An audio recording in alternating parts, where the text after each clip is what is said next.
Los ciudadanos europeos acusan al estrés laboral como cuarta causa a sus problemas de salud, según ha expuesto el conseller de Sanitat, Manuel Llombart, en su visita a la unidad de prevención de riesgos laborales del Hospital Universitario Dr. Peset de Valencia.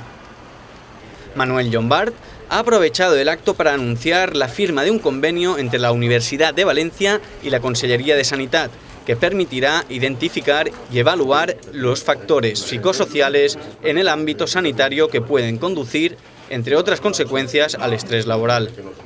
Por eso, con este estudio queremos determinar cuáles son, cómo afecta el estrés a los 6.700 trabajadores de este departamento o que son responsables de esta unidad y sacar conclusiones que pueden ser extensibles a todo lo que es los trabajadores de la sanidad valenciana.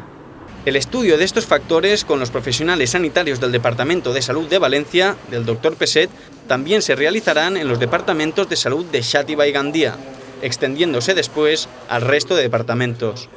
Al finalizar el estudio, se espera que los departamentos puedan contar con más estrategias para afrontar y gestionar el estrés en el trabajo, que conozcan y gestionen mejor sus emociones y que se fomente el apoyo social.